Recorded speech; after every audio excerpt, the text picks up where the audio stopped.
नींद भूख परिहरो, यानी ये माया मोह की, माया की प्यास और भूख ये सब खत्म हो जाएगी।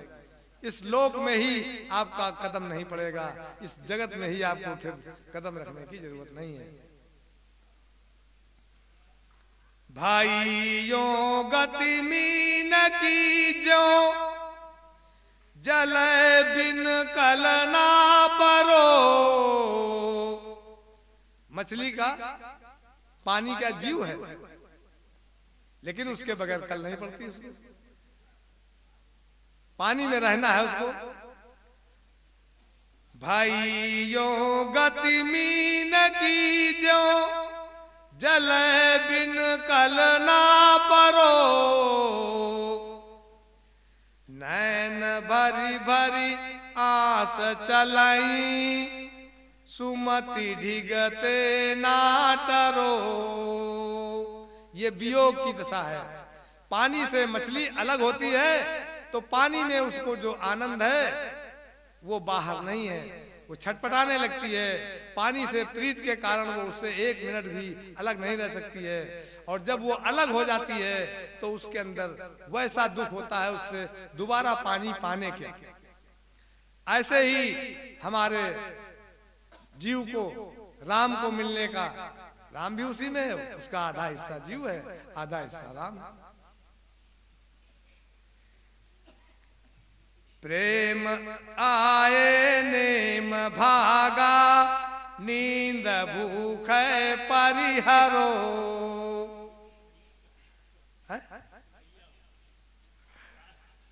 अरे वो बंटवारा तो है ही है ना, इसमें कहाँ तोड़ने की जरूरत है? ये इनका है, वो उनका है। न तुम इधर कदम रख सकते हो, न तुम उधर रख सकते हो। भाइयों गति मीन की जो, बना के कागज पे दिखावा जाता है। भाइयों गति मीन की जो जल बिन कल ना परो। और आपको साहब के बगैर चैन नहीं है तो आपकी भी दशा वैसी ही होगी जैसी मछली की है। नैन भरी भरी आस चलाई, ना मिलने का भी हो, सुमति ढिगते ना टरो। और सुमत को वो किसी कीमत पर नहीं छोड़ता है। कहां का सो चोट भारी, लागी है सोई जानी है। ये तो मछली बताएगी कि क्या उसको तकलीफ है। ऐसे ही जिनके वियोग सताएगा वो उसका असली एहसास करेंगे कि वियोग क्या होता है। कहां का सो चोट भारी, लागी है सोई जानी है।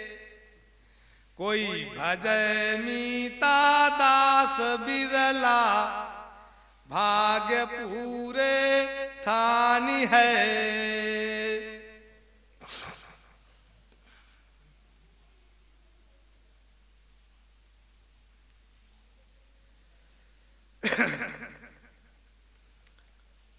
प्रेम प्रीति विचारी मनु धरी, चरण कमल जो पावई। जनि करे दुर्मति कूटि फाफस, नाहक जलम गवावई। जे गए कोटि न जोरी है गज, यह फाफस है। जो माया है यही भूसी है, यही फाफस है। जे गए कोटि न जोरी है गज, हाथी घोड़ा जिनके लाखों, न महल नौमति बाजई। छिनक सुख और स्वाद काजे, सती राम ना जानई। राम को तब तक नहीं जान सकते हो जब तक जगत में रहोगे। और सुख, छिनक सुख का है में है इसी जगत में। तो छिनक और सुख में जो पड़ा हुआ है इसका मतलब वो जगत में फंसा है। जगत से उसका लगाव है, ऐसे को राम नहीं मिलेगा। छिनक सुख और स्वाद काजे, सती राम ना जानई। नल चेति गाफिल फिरे भूला, राम बिन पछितावई। अंत के उई होय साथी, गर्भ बास बचावई। कोटि कोटि विघन टारे, जो तू राम जानई। सेइले निज संत संगति, जीत निशान बजावई। यानी सही संगत संत की है। अगर वो आपने कर ली, संगत करने का मतलब थोड़ा कि उनके पास उठे बैठे, ये संगत नहीं है। उनके बताए रास्ते पर चलना, जिस मार्ग पर वो चले हैं उस मार्ग पर चलना, ये उनकी संगत है। सेइले निज संत संगति, जीत निशान बजावई। बांधी 5-25 चोरा, अगम पंथ ध्यावई। मुक्ति माला तत तिलक, प्रेम छापा पावई। काठ माला काह पहिरे, माटी घोरी लगावई। भेख धारण करना।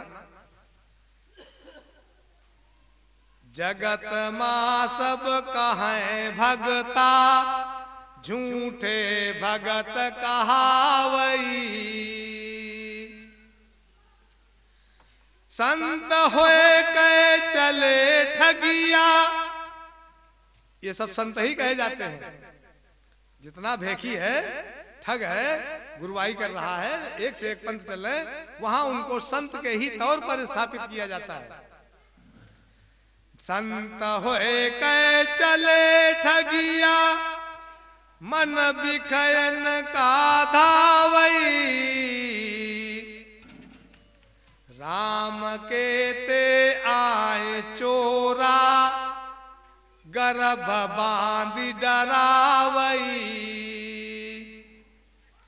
राम के ते आए चोरा, दास मीता चरण ध्यावई। साचु साचु पुकारई,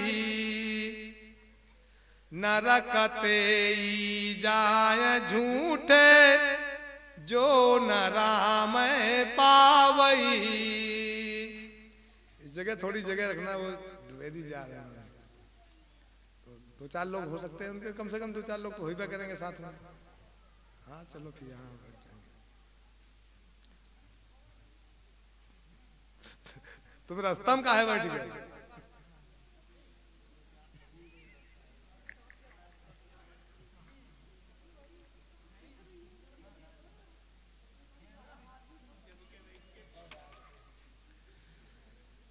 प्रभु दीन के हित दौरियावे, पलक डिग सो नाटरे। पैज जन की करे पूरी, काह जगतिन का करे। प्रभु दीन के हित दौरियावे, पलक डिग सो नाटरे। हम आप भूल जाते हैं उनको, दीन उनको भूलता नहीं है, इसलिए वो उनसे दूर होते नहीं। पैज जन की करे पूरी, ये जन जो लिखा है ये भी वही दीन जन है। पैज जन की करे पूरी, काह जगतिन का करे। उस दिन का संसार कुछ रोमा नहीं टेढ़ा कर सकता है। जहर दीना घोर मीरे पियाई राना कसलिया हाथी कंचन बाची उबरी खलन के मुख टरी परा दुजन जन सोटेक बांधी पाहन गंगा मिच दिया। अब से 300 साल पहले और बल्कि 600 साल पहले, 300 साल तो मीता साहब को होते जा रहे हैं, 600 साल पहले कबीर साहब के समय में रैदास साहब थे। 600 साल पहले की आप कल्पना कीजिए कि कितना बड़ा छुआछूत, कितना बड़ा जो है समाज में अलगाव रहा होगा। हरिजन को उस समय, जिनको शूद्र कहा जाता है, इनको ये माना जाता था कि इनको भक्ति करने का अधिकार ही नहीं है। तुलसीदास जी ने अपने उसमें एक लिख दिया है, शूद्र गंवार ढोल पसुनारी ई सकल ताड़ना के अधिकारी। तो उन्होंने अपने हिसाब से जो लिखा है, अगर उसको मीता साहब के वाणी से उन सबकी परिभाषा की जाए तो वो लाइन सही होगी। ऐसे वो विद्वेष का कारण बनी हुई है। संसार का जो हरिजन समाज है वो उसका विरोध करता है कि वाह भाई वाह, नारी समाज उसका विरोध करता है कि वाह भाई हम ताड़ना के अधिकारी हैं। उसमें लिखा है कि शूद्र गंवार ढोल पशु नारी सकल ताड़ना के अधिकारी। लेकिन अगर आप मीता साहब के हिसाब से उसके एक एक शब्द को देखेंगे तो शूद्र कौन है? सबय शूद्र जहां भक्ति न होई। अगर आपके अंदर भक्ति नहीं है तो आप ताड़ना के अधिकारी हैं कि नहीं है ना? लेकिन उसमें वहां जो शूद्र की परिभाषा है वो जो है सीमित है। मीता साहब की जो शूद्र की परिभाषा है उसके हिसाब से वो ताड़ना के अधिकारी हैं और जम उनको ताड़ना देता है। जो साहब के नजदीक हैं, जो भक्त हैं, वो उनको ताड़ना वो नहीं दे सकता है, वो उनकी ताड़ना से बाहर हो जाता है। नारी उन्होंने कर दिया जो है, ढोल को कर दिया जो है, तो ढोल गंवार है तो वो क्या है? अगर उसको आप नहीं कहेंगे, नहीं बाधी से काम चलाएंगे तो वो आपका कहा नहीं मानेगा, वो तो गंवारा है। तो वहां आगे का तो कोई विरोध नहीं करते हैं, लेकिन ये शूद्र वाले उसका जो है विशेष विरोध होता है कि ये चीज उन्होंने भाई गलत लिख दी। लेकिन मीता साहब की परिभाषा से अगर लेंगे तो वो उसका ताड़ना का अधिकारी है और जम उसको ताड़ना देता है जो जहां भक्ति नहीं है।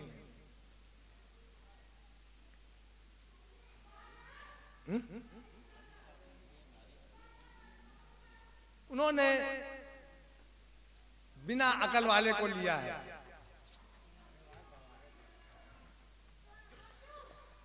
दुजन जन सोटेक बांधी, तो ये 600 साल पहले यही बात थी कि ब्राह्मणों का ये मानना था कि ये हरिजन हैं, ये रैदास हैं, इनको भक्ति का अधिकार नहीं है, भक्त हो ही नहीं सकते हैं। और रैदास साहब की ख्याति उनकी बातों से, उनके ज्ञान के आधार पर चारों तरफ फैल रही थी, लोग उनसे जुड़ते जा रहे थे। इस बात की शिकायत उस समय के बादशाह से जाकर के की गई। उन लोगों ने की कि ये साहब ये नास्तिक आदमी है और ये जो है इसको अधिकार नहीं है और ये गलत कर रहा है, ये झूठा है। उन्होंने कहा चलो ठीक, हम परीक्षा लिए लेते हैं। दुजन जन सोटेक बांधी पाहन गंगा मिच दिया। तो उन्होंने कहा कि भाई जिसकी जो पूजा हो बोला, दोनों की पूजा लेकर के उन्होंने अपनी मूर्ति दे दी, उन्होंने अपनी बटिया का यह है हमारे पास है, यही हम करी थी। तो दोनों चीजें वहां फेंक दी गई गंगा में। रैदास साहब की निकल करके उनकी झोली में आ गई, लेकिन उनकी नहीं निकली जिन्होंने जाकर के शिकायत की थी कि इनको भक्ति का अधिकार नहीं है। उसी घटना का जिक्र किया है। वहां रैदास साहब दीन में थे। दुजन जन सोटेक बांधी पाहन गंगा मिच दिया, काढ़ी लाई अजय माया दास की बोली दिया। पाहन कैसे आवे द्विज का, उनकी जो मूर्ति थी वो नहीं निकल रही थी, और आवे भी कैसे आवे, क्योंकि वहां सांच था नहीं। पाहन कैसे आवे द्विज का, सांच तो घटना हता, सांच का प्रभु सांच कीन्हा, झूठ का झूठा किया। तो क्या रैदास साहब ने अपने किसी तिलिस्म के आधार पर या रिद्धि सिद्धि के आधार पर अपनी बटिया वहां से निकाल ली? नहीं, प्रभु दीन के हित दौरिया में उन्होंने माया के द्वारा वो चीज वहां पर स्थापित की। नामा का धरि कैद कीना, बादशाह गाढ़े धरा। नामदेव जी ये भी जो है संत तो थे नहीं, ना उनके पास कोई रिद्धि सिद्धि थी। वो रिद्धि सिद्धि के पीछे क्यों भागेगा? जो है जिसको राम के चरणों से मतलब है, जिसको दीनता से मतलब है, वो किसी रिद्धि सिद्धि को क्या करेगा? तो उनके पास भी वो भी दीन थे, लेकिन उसी दीनता के कारण, उनकी बात और उनके ज्ञान के दर्जे के कारण उनका भी नाम संसार में फैलने लगा। वो भी छिपी जात के थे, इसलिए वहां भी उनका जोरदार विरोध हुआ। नामा का धरि कैद कीना, वहां भी बादशाह पहुंच गया फैसला करने के लिए। जा करके उसने देखा दाखा, उसने कहा ठीक, तो पहले इनको काट लगवा करके एक बड़ा सा करके और बंधवा दिए, हाथ खड़ा कर दिया।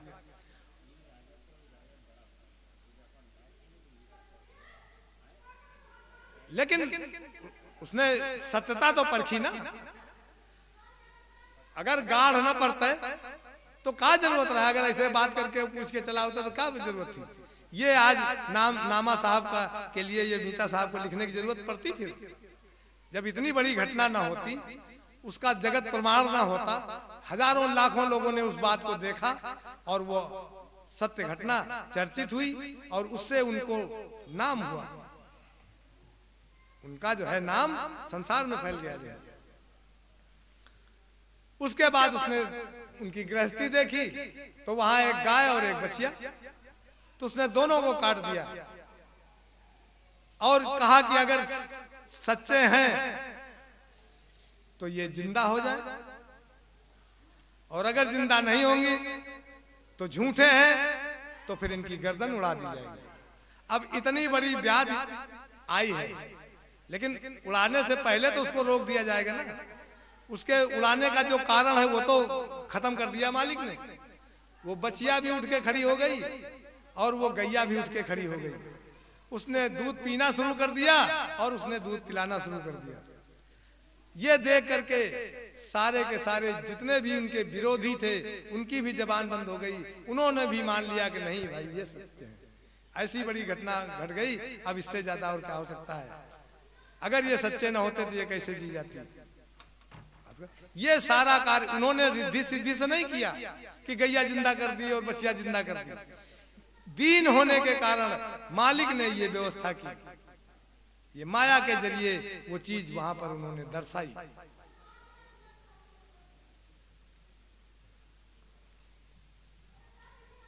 नामा का धरि कैद कीना, बादशाह गाढ़े धरा। हता साचा पैज राखी, समुझी मजलिस का परा। मजलिस जो लोग तमाशा देखने के लिए वहां इकट्ठा हुए थे, सबकी समझ में आ गया कि नहीं ये सही है। हताशा चा पैज राखी समुझी मजलिस का परा। देख न मिली कै की न चुगली। कबीर साहब के साथ भी घटना हुई। ये सब वो एक ही काल में है।